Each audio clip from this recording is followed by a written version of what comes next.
Good morning, everyone. Thank you for attending this week's webinar for the Burton Chamber of Commerce, which is, of course, part of the Greater Birmingham Chamber of Commerce. With us this morning, we have Nik Hardy, who is the current president of the Burton Chamber of Commerce, as well as the managing director of Hardy Signs in Burton. We've also got Simon McAlpine, who is the Chief Commercial Officer for Infinity IT Solutions, and Shaun Gray, who's the Managing Director of Ghino Group. Discussion this morning is around the evolution of business resilience through digital technology. Now, my name is Kostas Damiani, and I am the Business Development Manager for the Burton Chamber of Commerce. Now, if everyone hasn't visited our website recently to have a look at our events page, it's worth going and having another look because we have quite a few more webinars loaded on the system for you to log on, have a look and register. They're very informative and they're very varied, so worth going and having another look. Now, there is a brief description in the chat function regarding any IT issues, and it basically says if you log out and log back in, it usually fixes all issues.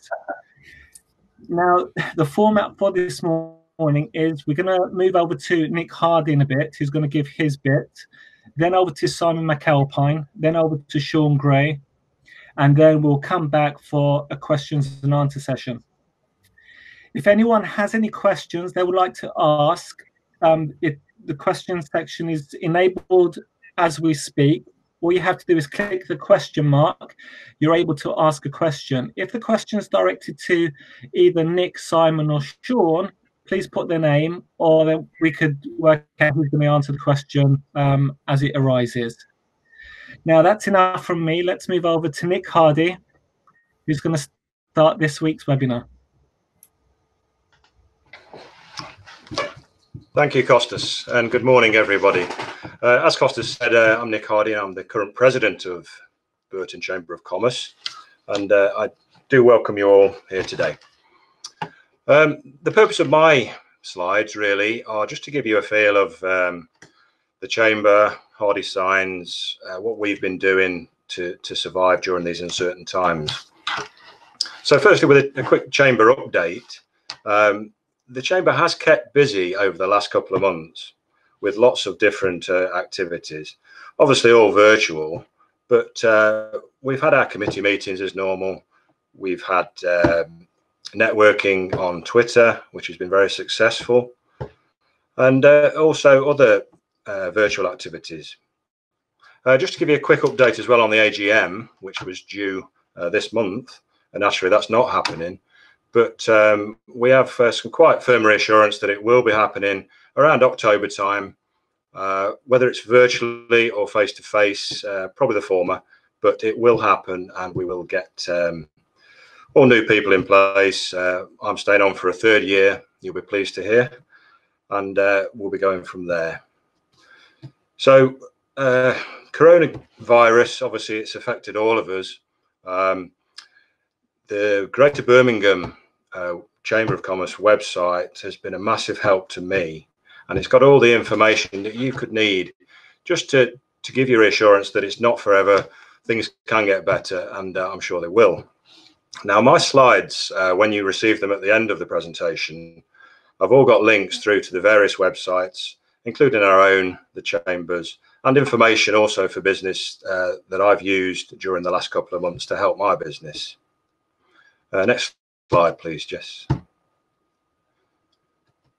Okay, so how have we been dealing with COVID-19 at Hardy Signs? Well, some of my staff have been able to work from home, but being a manufacturer, a lot of our work is actually on the premises producing signs.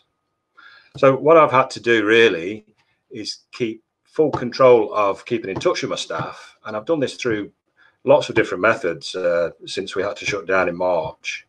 First of all, letter communication sent by email and by post just to keep them involved and keep them feeling part of it.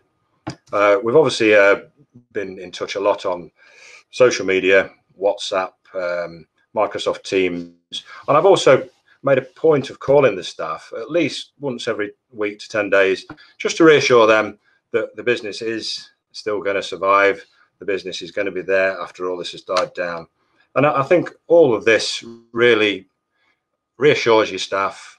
Obviously, as an employer, the mental health of my staff is very important to me, and quite fitting that this week is Mental Health Awareness Week. So that is a subject that we do take seriously. But of course, when you do hear from your managers, your boss, that things are going to be okay, it just gives you a bit of reassurance that your job is going to be safe when it all blows over. Next slide, please, Jess. Thank you. So how have we been keeping in touch with our customers? Customers are king, as I'm sure all businesses will realise and agree. We've got various digital touch points that we've been using over the last couple of months, namely newsletters. We've kept all of our customers informed about what we're doing, what we're intending to do, etc. Social media has never been so busy. It's a great way of getting your message out, and I'm sure those of you that do follow us will know, how important it is to us. Website blogging has also been quite high up there with our marketing team, and also through my chamber links, I have appeared on the local news. I don't know if anybody saw that, but that was a great way of promoting Burton and promoting the fact that we're getting back to work. That was filmed last Monday when we returned, and it was a great PR exercise for the town and for my company equally. More recently, I appeared on Radio Derby, again through Chamber Connections, to give my opinion on the state of the economy in the local area, the worry that people have about job losses, and various things like that. Thank you, Jess. Next slide, please. Thank you. Okay, how have I been helped? Well, the furlough scheme, I'm sure many of us agree, has been a fantastic way, and just put a stopgap in to save a lot of companies a lot of financial heartache. All my staff originally were put on furlough. A lot of them have come back now and have been taken off furlough, I'm pleased to say. We did defer our VAT, which was quite a big chunk of money, and that's been deferred for 12 months. Again, fantastic help for cash flow. I've been successful in applying for and receiving a bounce back loan from Lloyds Bank. Quite a seamless exercise. Again, if I can help anyone and steer them in the right direction to help them achieve that, please do contact me afterwards. I'd be more than happy to help you. Government grants, we've fallen through the gaps on most of these, but there is a discretionary one just been introduced this week, I believe, that might well help out manufacturers. So again, if you fell through the gaps like we have, do speak to me about it. I mean, I'll be happy to share information, best practice, and how we go about things, and hopefully we'll be successful in receiving some kind of help from our local council. As I said earlier, all the links on my screens will be clickable once you have received them at the end of this presentation. So we've got all the websites that we've used that we found really helpful. They'll be there for you to just have a look at and see if they help you. Next slide, Jess. Okay, those of you that know me know that whilst this isn't a sales pitch, it would be remiss of me not to mention all the health and safety signage we are doing here at Hardy's since we came back, all COVID-19 related, keeping your staff safe whilst on site, and also helping people get back to work in a safe manner. Lots of sneeze screens, acrylic shields, etc. Socially distancing floor graphics, queue management, and also LED hand sanitizers. They're all selling well, and we do feel like we're doing our bit in helping people get back to work safely, and also protecting their staff, which must be paramount to everybody. Just a point on that, demand for vinyls and plastics has never been higher, and quite ironic how a few months ago plastics were demonized worldwide, and now they seem to be the most in-demand thing. It's funny how life goes and how the world moves in strange ways. Thank you, Jess. Okay, so that's about it from me. I mean, the main point of my slides really is just to promote the chamber as the president of the Burton Chamber, you know, we are there to help you. If you are a member, you know, we can facilitate connections for your business. We can provide guidance and also lobby on your behalf to local government and indeed national government. So, you know, I'd really like to involve as many businesses as I can in the chamber, even those that maybe haven't been involved before. I think now is a great time just to touch base. Our BDM Costa, who you've spoken to earlier, he's there to answer all your questions, and it's not an expensive thing to get involved with, but it could well be rewarding with the connections you make and potentially the work that you do gain from your new connections. I would advise you all to subscribe to the newsletters that do come through every morning. There's bags of information on there. And I would actually like to conduct a short poll, Jess, if you're okay to organise that. Are you signed up to any of the chamber newsletters? It's a simple yes or no answer, but that will just give us some idea as to who is getting involved and who perhaps should be getting involved, who isn't. So thank you for that, Jess. I mean, I'll just click yes on that. But that's it from me, really. That's less than half. Okay. So, you know, I would be interested in just promoting that because it's a simple thing to do and bags of information, like I say. So that's about it from me. Looking forward to hearing the other two guys speak on the different subjects of how they've survived this crisis. And thank you very much for listening. Thank you very much, Nick. That was very informative. Now over to Simon McAlpine.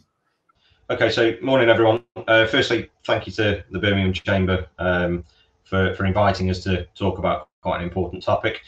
I appreciate everybody's got a different view on IT, so we're going to keep it relatively simple. I'm just going to talk a little bit about the current landscape, I suppose, what COVID-19's done to the wider IT community, and then 3 key steps for takeaways for anyone's individual businesses. Now, we talk very generically, and I appreciate every business operates their IT differently and needs bespoke advice and guidance. So anyone that wants to take an offline conversation with either myself or one of the team at Infinity, you know, we're absolutely here to help and keep business moving. So first slide really just gives a brief introduction to Infinity. As you can see, we were founded in 2009, so we've recently celebrated our 10-year anniversary back end of last year.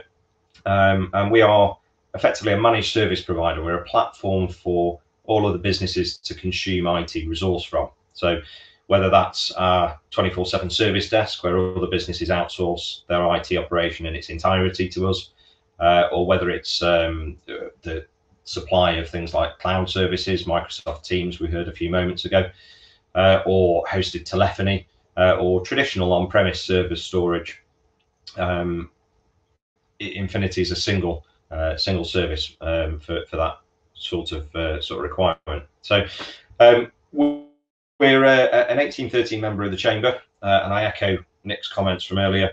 You know, the Chamber is there to support, and it's fantastic that we've been given this opportunity to represent Birmingham around digital transformation. There's a number of award logos at the bottom there. It would be remiss of me not to crow slightly about a huge achievement that happened during lockdown. So only a week or so ago, we were crowned MSP of the year across Europe for the Innovation Awards of 2020, which is a huge accolade for our business. So out of about 250 different managed service providers, we were crowned the best, which always brings a smile to my face. And that's best because we have some of the best statistics in the UK. You know, we have the fastest response time to issues and worries from our clients. We respond within 30 minutes, which is half the time of our nearest rival. We have some of the best customer satisfaction surveys in the industry and best retention. So that's a little bit about who we are. Jess, could we do the next slide? So before we go into the 3 stages that three bits of advice we can give you. It's important to look at what COVID's done to the IT landscape, and starting with our own service desk. As we saw this looming, we approached all of our customers and talked to them about working from home. And as Nick said, we used various medias to do that: letter, email, social channels. But we still saw a rise of 22 times our normal daily call flow within the first week of lockdown. Now, that's an incredible number, and it has to be said that our service desk performed an amazing effort. We managed to resolve everybody's issue, got them all working from home, and we're talking thousands of users, some of which using technologies that are available today, which we'll talk about in a few moments, some of which were us creating our own versions of technology to help people. As we say, every business operates in a different way and therefore has different restrictions. So an amazing effort by our team. Now, it's not surprising that we see such a rise in cloud services, but to see 700% uptake in new requirements for cloud services such as Microsoft Office 365 or Microsoft Azure, that's a phenomenal incline. And as a result, Microsoft actually stopped people moving to the cloud. And that's quite an important message we want to convey today, because many businesses are starting to think about how they transform to the new norm. Now, Microsoft trebled their server estate in the UK. So that's tens of thousands of servers that have had to go in to facilitate new demand. If we look from an application perspective, again, Nick mentioned Microsoft Teams, and I'm sure everybody on the call has heard of Microsoft Teams, and most will be using it. But there's 12 million new users in Microsoft Teams alone. And that's one application of, I think, 13 in the productivity suite of Office 365. That's an incredible statistic. It's not surprising because, as we can see, there was a worldwide shortage of new hardware. So one statistic we found amazing was that there was a £42 million spend on HP laptops alone in the first month of this pandemic. Now that picture was cascaded across all vendors and wasn't just laptops. There's a shortage of servers, shortage of storage. Incredible how we wiped out the entirety of UK stock and most of Europe as well overnight. Incredible. But what I think most people need to be aware of is that the changes that have been modelled for many businesses, the manner in which we now work from home, has seen such a rise in cybersecurity. It's a hacker's playground, effectively. There was an article that announced there was £1.6 million of ransomware in addition to what would normally be seen on a daily basis that occurred within the first 24 hours of lockdown. And a lot of that is down to the new ways of working that were such a knee-jerk reaction, they were unsecure. Now, clearly we can see that 60% of the UK is currently working from home, but more interestingly, 65% see that home working will be the new norm. And I absolutely agree with that. Even in our own business, we've been amazed. Clearly, from a technical standpoint, we were able to pick up laptops and go straight home, as you would expect of a leading IT company.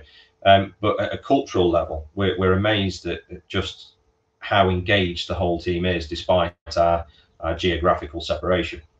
So, a few statistics there. There's no doubt many more, but I think those probably put into context what the landscape looks like now. So, Jess, if we could have the next slide. So, step one of three from us, bits of advice. Step one, make use of what you've already got. Many companies out there are using the Microsoft Productivity Suite, Office 365, or as it's been renamed now, Microsoft 365. And depending on which version of that you've got, anything from business upwards, or used to be referred to as business premium, you've got so many tools at your disposal that you're probably not using today. So there's things like SharePoint for accessing data remotely. Many companies will drop into OneDrive. Please don't fall foul of that. I think that's an appropriate place to store data. It really isn't. Teams we've all heard of. Now, again, most companies have only scratched the surface of Teams. You know, the integration of Teams as a single pane of glass for communication is one area, but there's also data sharing, as I say, with SharePoint. There's analytical information that can be pulled in from Power BI.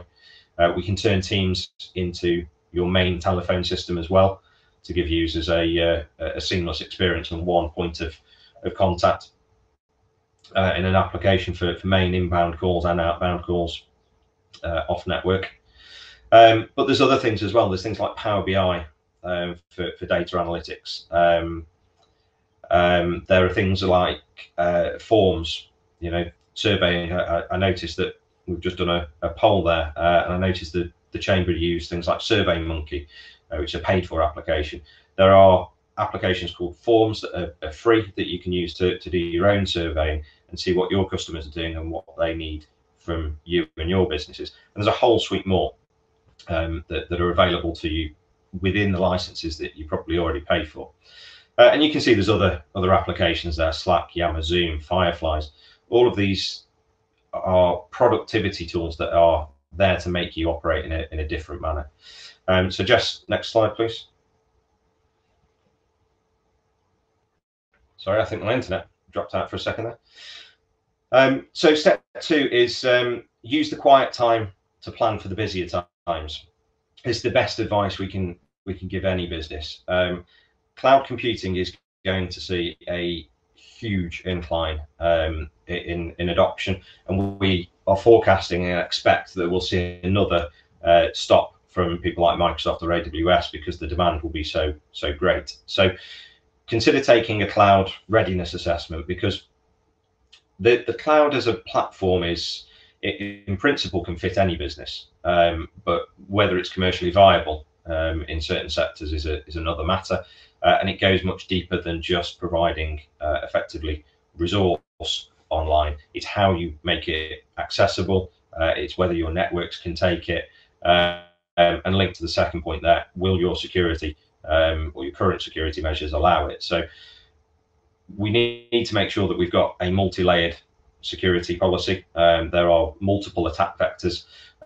We've got email, we've got ransomware that's downloaded.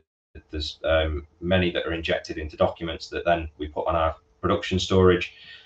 So having a multi-layered approach and multiple different types of technology to combat that is really important. And not least of all, to make sure that there's a sound backup schedule, and not, again, something that I can see there's a question there popped in: why should we not use OneDrive? Well, mainly because it's not backed up, first and foremost. So again, a common misconception is that OneDrive is backed up. It isn't at all. So if any data is deleted or ransom locked, Microsoft have no responsibility to give you that data back. So it's very much down to yourselves. And the second reason is because it's unstructured data. So depending on the size of your organization, Julie, it's if you're sharing that data out as you would from a normal file server, there's no way of controlling that and stopping people then sharing it onto the next person and the next person. Whereas a file system, proper file structure, allows you to do that with things like Active Directory and group policy. And I can cover more on that offline if you wish. And the final thing is within that plan is to ensure that we're not breaking our GDPR policies. You know, so many businesses only a year or two ago, 18 months is it, spent huge amounts of time and money refocusing on GDPR and making sure that we were properly protected as the Data Protection Act changed. The fact of home working now means that so many are in breach of that already, and they're not controlling data correctly. So we need to have a firm eye on that. So step 2, use this time now to plan for busier times that are ahead. And hopefully the Chamber, I know Nick spoke about grants and various funding mechanisms earlier. I think one of the things that would be important is for the Chamber or government to be able to support businesses in this process, you know, help with some of the capital. So maybe that's something that Nick could talk again about later. And Jess, if we're going to go for the step 3, and then manage your your journey, there are a huge number of providers out there that can facilitate cloud services for you. Obviously, Infinity is one of those. Make sure that the provider that you choose is trustworthy. You know, Infinity was formed on a number of key values, but at the heart of that is transparency and honesty. And as a result of that, we've retained businesses from day one of our inception, going back to 2010. So trustworthy, straightforward providers. Microsoft as a platform, if we just look at those as an example, are very clear on what they publish prices for. So if it's Azure consumptions, you can find those prices online. But the art is in choosing between the circa 300,000 SKU lines. So different processors, different memory, different disks, different productivity suites and applications. So choose somebody that can guide you through that. Empower employees and communicate the vision.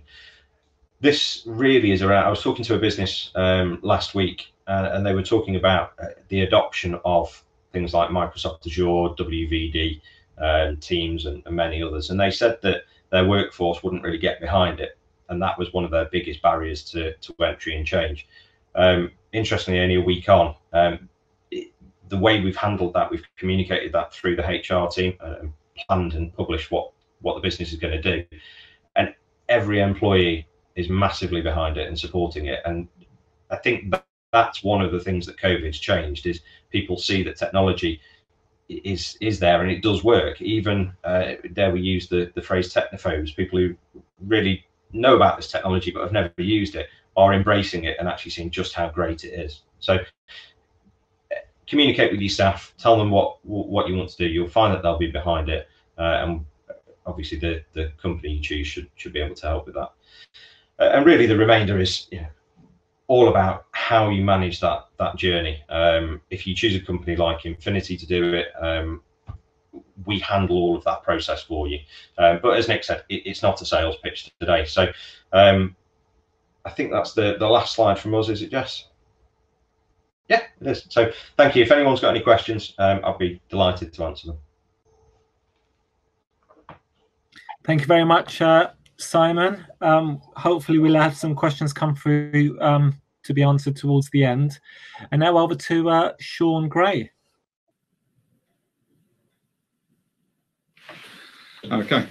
Good morning, everybody. I'm Shaun Gray, the European Managing Director of Ghino Group. I'm going to talk to you this morning about our path through the COVID-19 virus and how it affected our business. So I'll give you a bit of background about how our business was to how it's changed and how we've actually got back into the facility in the last couple of weeks. So if you could have the next slide, please, Jess. So Ghino is a worldwide group. We are, our parent company is Chinese, so we're 100% dependent on the supply chain from China. Burton-on-Trent is our European HQ. We also run a site in Frankfurt in Germany. We're an automotive component supplier to the tier 1 sector of automotive, so feeding directly into systems such as exhaust, turbo, and emission systems. So just-in-time delivery demands from our customers is paramount. And 90% of the business we do goes into mainland Europe. So, you know, it's quite a complex supply chain we have to manage, and also the just-in-time delivery side of that. Next slide, please, Jess. So related to that, pre-coronavirus, you know, we have a working week split between the UK and Germany, particularly for myself and some of our sales and finance team. I've got a sales and technical team that were traveling throughout Europe on a weekly and daily basis. So rough numbers within a month was over 30 flights within a month around Europe or China, or sometimes over to North America. Travel wise, when the guys are traveling, covering over 6,500 kilometers in mainland Europe. And then from a site operational point of view became a headache, because we have daily movements of trucks bringing goods in, taking goods out, and sales of over 1.2 million a month just out of the UK operations, out of Burton, and around another 300,000 a month out of Germany. So again, we were having various nationalities of truck drivers arriving on site, and again, because of the just-in-time delivery.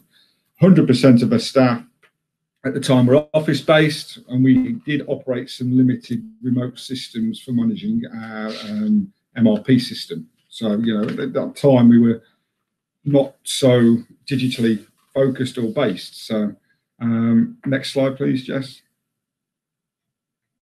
So, pre-lockdown, obviously the benefit of having a Chinese parent company was they'd already gone through some of the issues which we were going to see later on in mainland Europe.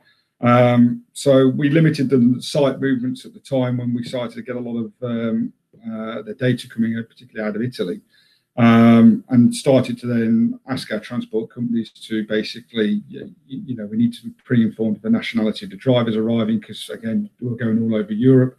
We increased the site cleaning. Any staff that were high risk were in the government high risk category were sent home before the government advice, because again, my biggest concern was, because of all the different nationalities that visited site, was trying to, obviously, we didn't know where they'd been around Europe at the same time, so trying to minimise the impact to anyone that was a high risk. We already imposed company travel restrictions. At the time, I was out in the US with our sales manager, so we basically had a bit of a hard time getting back from the US, and that made my mind up by the time we arrived back that, the travel around Europe or the world wasn't going to be something that was going to be immediately available for, at the time, we thought of maybe 4 to 6 weeks, but obviously it's been a lot longer than that. So, which then led into thinking of a different way to manage our business. So, the experience we'd had from our parent company of how to manage things and taking advice from the government's daily update was something that was key to us, because in the period of December up until the start of March, we'd been in France, Spain, Germany, China, America. So, we'd been pretty much everywhere where this virus was going to take off in a big way. So, next slide, please, Jess.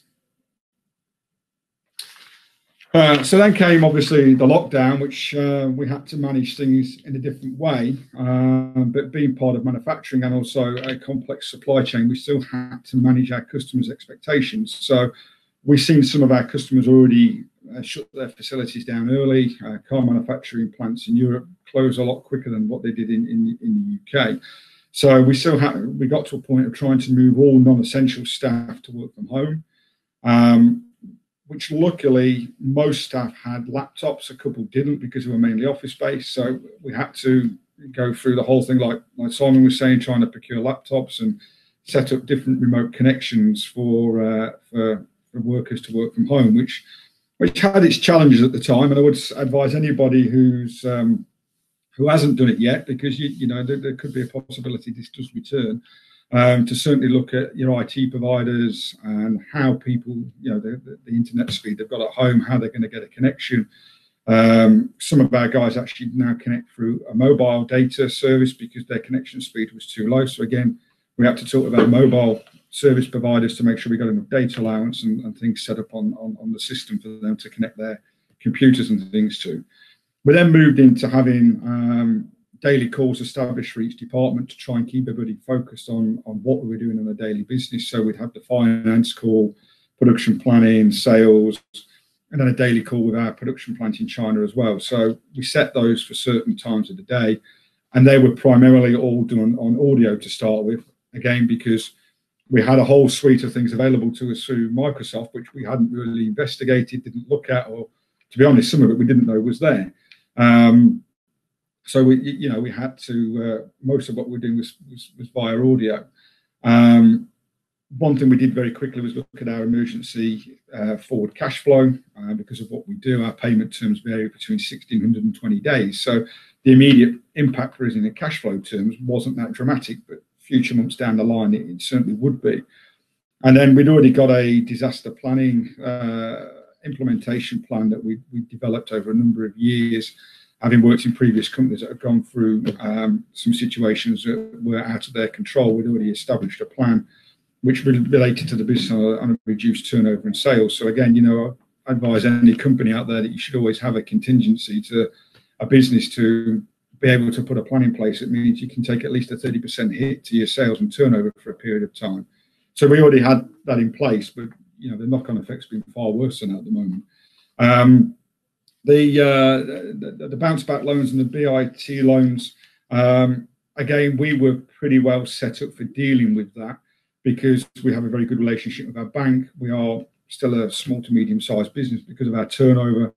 They have a constant update of where we are with our management figures and year-end accounts. I know from talking to some people within the chamber and other companies in town, a lot of the issues they came up with was because they don't have their own accountant. They use third-party accountancy companies, and they probably don't see their relationship manager from the bank from one year to the next. So to then start applying for the BIT loans was quite an arduous task for them because they're having to gather a lot of data and figures and numbers they would never normally be asked for. So, I would say certainly maintain a good relationship if you use a third-party accountancy company to have some form of monthly management accounts, and also making sure that you've got a good relationship with your business manager at your bank. So another phase that came for us was sharing documents and online working, which generated a few issues in its own way because people were working on live documents, then they were saving them and then working off it offline and trying to upload it back online. So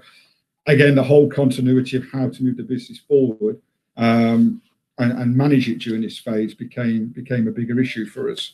And just managing things. The other thing we couldn't do at the time, and we still don't do at the moment, is we're not cloud-based because so a lot of the stuff that we do with our customers and the restrictions we have in place. And the thing I would urge everyone to do is look at their non-disclosure agreements. So we have quite an onerous number of those in place because of the automotive sector. So again, we were setting up secure links to our server back in the office and onto our MRP system. And again, it's good to have that relationship with your IT company to establish those in a good time frame. So next slide, please, Jess. So since the lockdown, in the last couple of weeks, we've returned to work. We've actually got the site, reconfigured the site for social distancing rules, put in all the additional PPE, hand sanitizing, but it still is a remote sense of working because people still work at their own desks. We don't use the meeting room anymore. We still do the daily conference calls with customers or our parent company in China, but again, everybody does it from their own desk. So we've looked at a number of different digital systems, Zoom, Teams, different systems that our customers use. And the most effective one for us at the moment has been to actually use the Microsoft Teams. One, it was already included in our package of subscriptions we use, so the cost was pretty low compared to setting up some of the more expensive options. And we could do the screen sharing and get the video online. One thing we rapidly realised once we started using the video and audio online, because everybody's computer was on the desk and mobile phones, the feedback was horrendous. So everyone's got a headset to use as well. So again, it's still more of a personal conversation. If they're talking to customers and they can't use the meeting room, they've got an earpiece, only they can hear the conversation. It's just like being on the phone, but obviously you can also do the video call. The other thing we started to develop more was also very basic type of contract tracing because of all the different deliveries again we have coming off site, but we consolidated those to make sure we only have a limited number of movements each week, so consolidated the incoming and outgoing freight, but asking again our freight providers just to make sure they've answered the health questionnaire that we shoot to our employees about people visiting site and making sure everyone's can answer them honestly, and if they can, then there should be no reason not to be at work and follow the rules. We carried on looking at future planning as well of our systems and support, in case there is another lockdown, because what we have kind of works. We've muddled through it, but I think again, as Simon was saying, preparing for the future and for how this may change things long term. Do I think we're going to go back to a business will travel as much as what we did before and all the face-to-face contact and meetings we had? I think to a certain extent, yes, but then there's a much more cost-effective way of managing some of our business now. And, some of the technophobes within our customers and even with our own company didn't want to use video conferencing, didn't want to use screen sharing. They would always prefer to go face-to-face and talk to people around a table. But, as we've come through the crisis to where we are today, it also has an impact on the cash flow and the company finances. So another impact of being able to do things digitally is you can reduce that overhead. And, you know, at the moment, we're probably saving the best part of £10,000 to £12,000 a month because we're not doing face-to-face meetings, to travel and all the other expense that comes with that. So it does have a dramatic impact compared to what the cost of doing it digitally. So for us, there's actually a massive cost saving there. You know, we are looking now how we can develop cloud-based systems or providers that can help us, but also respect things like the non-disclosure and agreements, things we have with our customers about security and sharing of data, because that's still a big concern for us. So we've got to get further involved to that. But I would advise everybody to really utilise the chamber, your contacts and your networks of various people, because there's a whole wealth of knowledge between all of us. And if we don't know, we certainly would know of other companies that could help, and contacts to help business, you know, work through this current situation. And I think everyone realises now this isn't something that was going to go away in 4 to 6 weeks like was first thought. And, you know, we're already a number of weeks into this. And, you know, by the sounds of it, it's certainly going to carry on for a good few months to the end of the year or into next year, possibly even longer. So I think utilise everything you can and all your contacts, and you know, collaboratively, I'm sure we can all support one another to make sure as many companies survive as possible and come out of this much stronger. So, and yeah, I think the last slide for me, I think, Jess, is just, yeah, thank you. And if you have any questions, I'll be happy to answer them.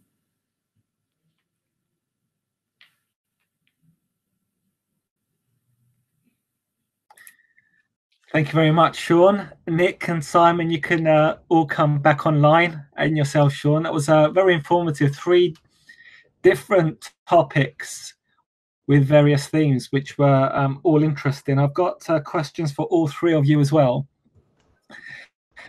Actually, I don't really have a question for you, Nick, but you mentioned something that is very important. And it's quite interesting that there is a few people that haven't really caught on to this digital touch point, because even though everything's gone quiet at the moment, it's still very important to keep your exposure out there. And I know you've been doing a lot of Instagram things virtually on a daily basis, LinkedIn posts, and people still know that you're still around. Even though your warehouse was closed, your manufacturing period, you were still visible. So you still build interest. Especially with all these the screens that you've been producing lately. I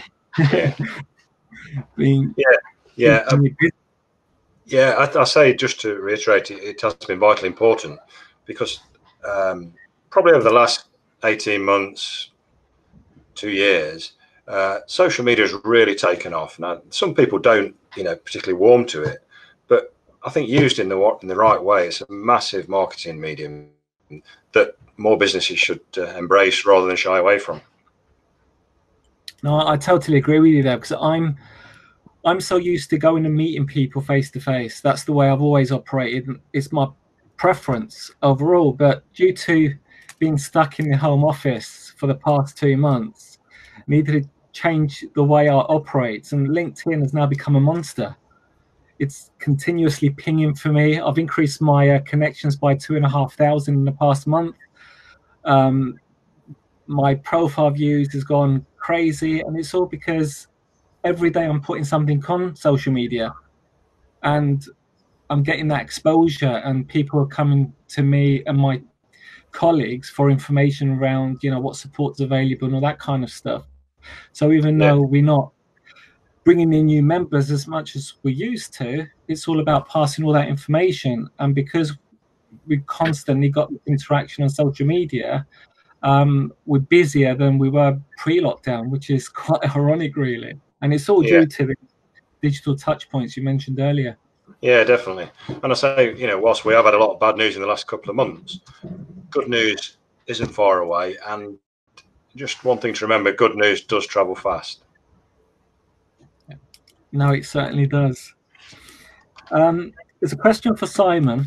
And funny enough, I've had this question in my mind for a while, and someone did ask it regarding OneDrive.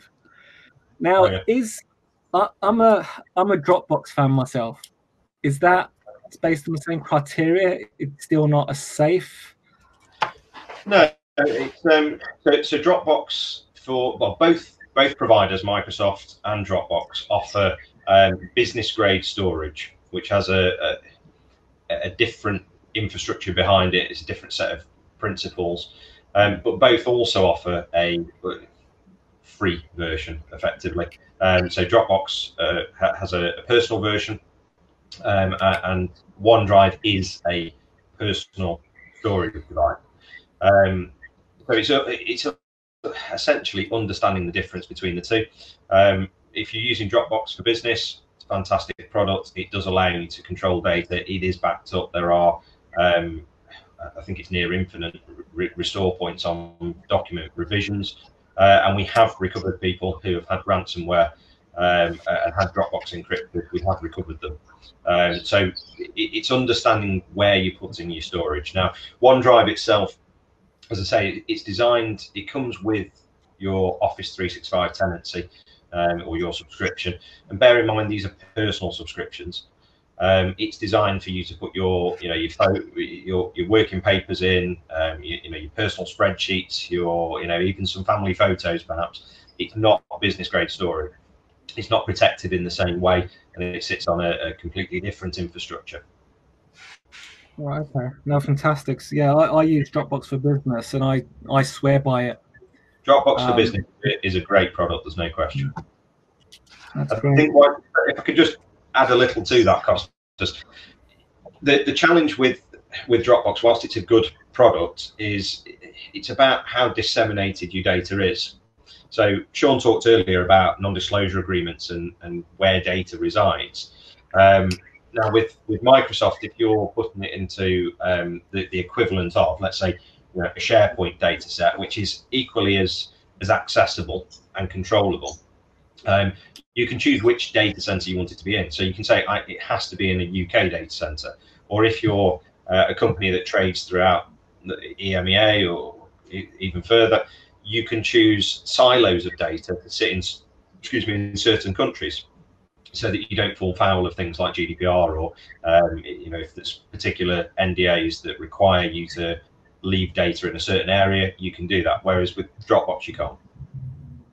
Oh, fantastic! Because there's a lot of businesses out there that are 1 or 2 person businesses. Yeah. And OneDrive is convenient, and also it's cheap. It's free to a certain extent. But it's also is SharePoint data. So SharePoint data comes, there's a starting amount that's free as well, which I think is something like they change the rules hourly. I'll be honest, so I might have this at last week's numbers, but I'm pretty sure it's about 1 terabyte per tenancy that comes in, so per company, and then you get an extra 25 or 50 gig per individual. Now, if you're talking about a small business, over 1 terabyte of data is still quite a lot. If we look to small businesses, there's not many small businesses that will be eating up over 1 terabyte of data. So you can put it in SharePoint. Doesn't always mean it's costed. It just means that you have to put it in the right place, and you can take advantage of other security measures as well, and have everything in one place, and therefore protect it quite comprehensively. That's interesting, because I've got Office 365. I subscribe to it myself, and I didn't realise what existed on the package. I'm just so used to just subscribing to it just to get Excel and Word. Well, that's it. I'm on a monthly subscription, and it's cloud-based, fantastic. But many people just use it as a licensing model, and it really isn't. It's a productivity suite.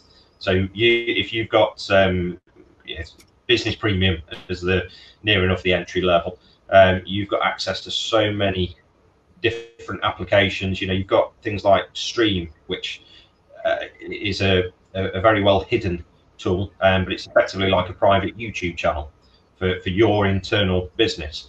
Now, Nick was talking about social distancing, and Shaun was mentioning about having to remodel the factory. All these things all these changes come with a requirement to communicate them to your staff.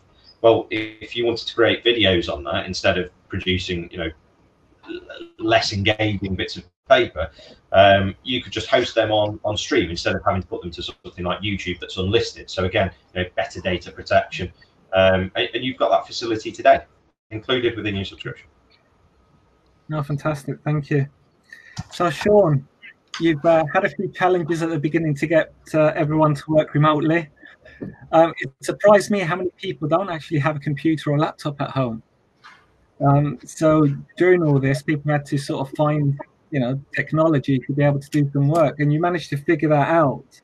Do you think you'll be doing more remote work in the future, or are you still going to go out traveling as much as you did?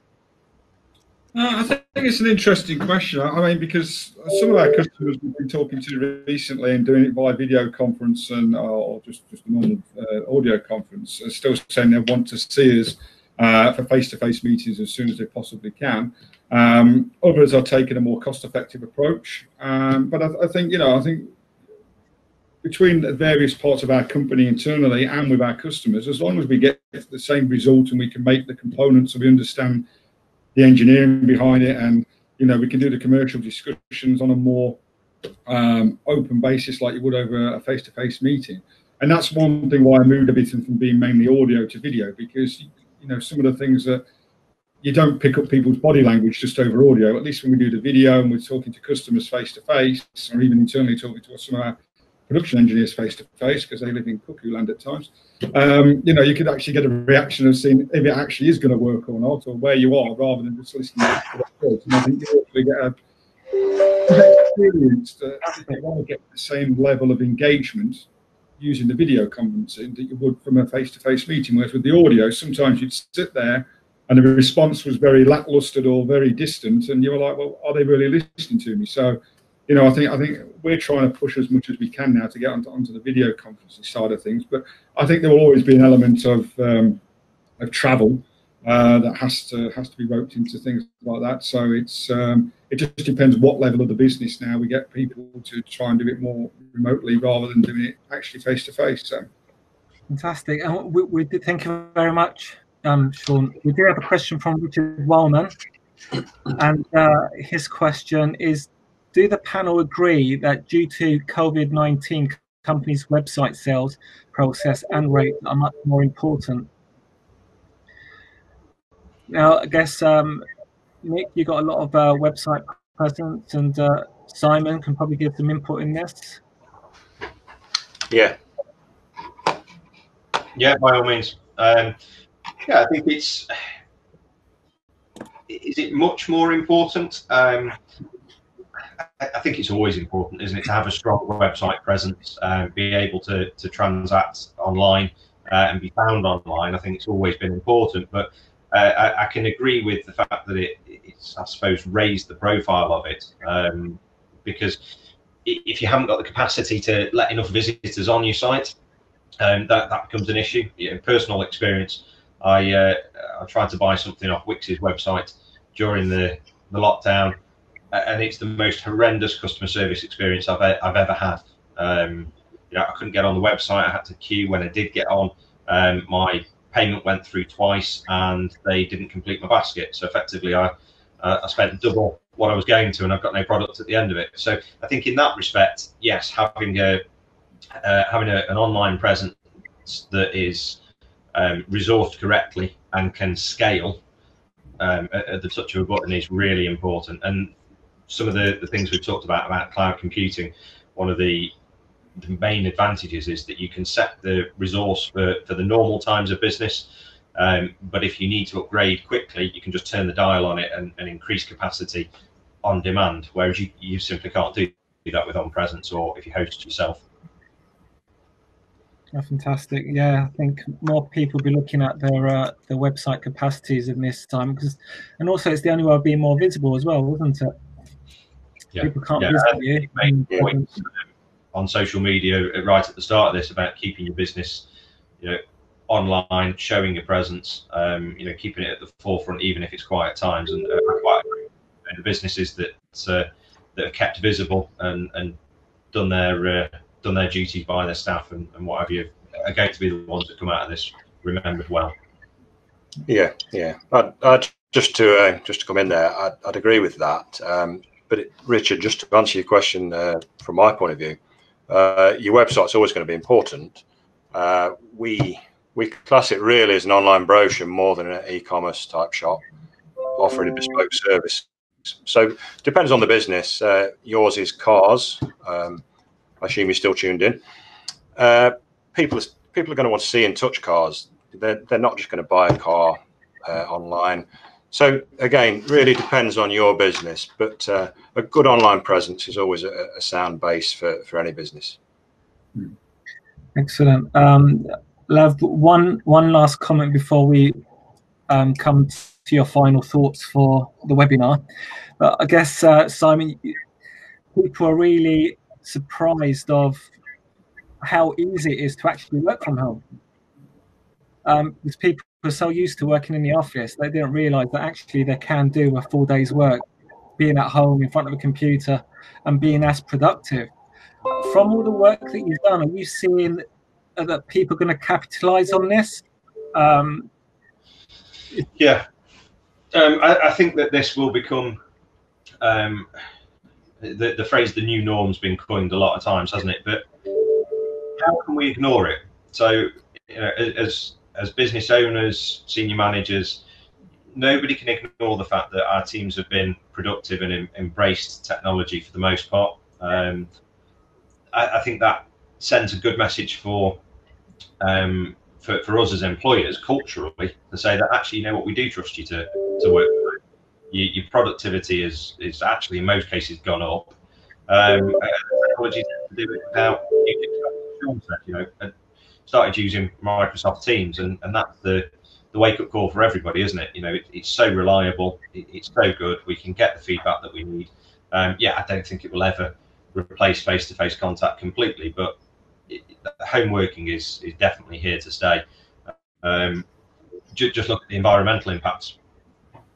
You know, we can't ignore that. We hear about carbon footprint regularly, and just think of the difference that makes.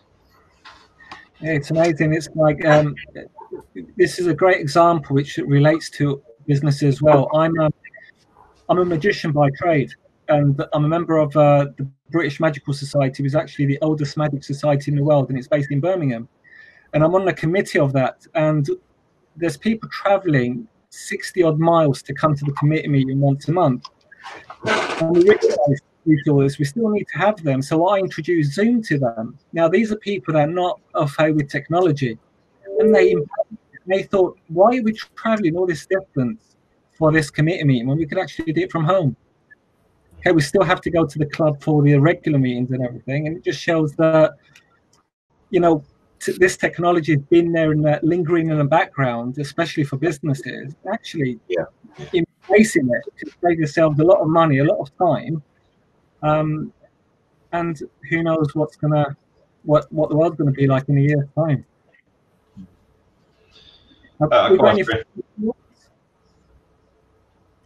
Any comments before we leave today?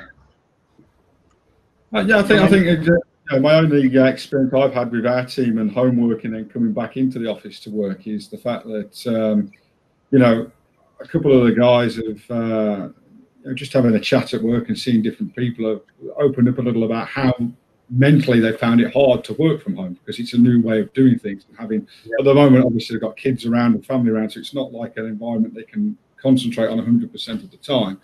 But they have also said, you know, obviously it does make a difference to actually get out of the house and to work and go home from work. And it would take a time to change certain people's mentalities. But from my point of view, I was really a bit taken back by the mental impact this is having on people. Obviously, we are in lockdown and trying to work from home at the same time. And I think it's a good thing to still be able to. I think there has to be a good balance between finding ways to work from home, but also having those regular meetings in the office and keeping engaged with your staff in the right way. So I think it will change. The impact of it and how far it will change is going to be interesting to see. But I think you know, embracing the digital technologies and systems is certainly something we've got to keep progressing as businesses and see how it all fits together. So. Yeah, fantastic. Simon, have you got any final words that you would like to comment on? Or? I think much has been said already, really. So from our perspective, no, it very much, you know, the messages that have already been said today. You know, empower your users, empower your company with good platforms that are secure, and keep business moving in the same way that everybody's echoed already. Yeah, no, thank you. And to you, Nick, for the closing thoughts as president of the Burton Chamber of Commerce. Yeah. Really just remains for me to thank you, Costas and Jess, for setting up today. I hope that everyone who tuned in has found nuggets of information that they can take away and use to help their business. But the biggest thank you really goes to all you guys who have tuned in to listen over the last hour. And like I said on my presentation, if I can help anybody, you've got my email on the slides. You've got lots of links on our slides. So please don't hesitate to drop me a line, even if it's just to say, hi, how you doing? So have a good Friday and a good weekend. And we look forward to seeing you all in the not too distant future. Excellent. Thank you, all three of you, and to all our guests. Thank you for tuning in. Thank you. Thanks. Thank you.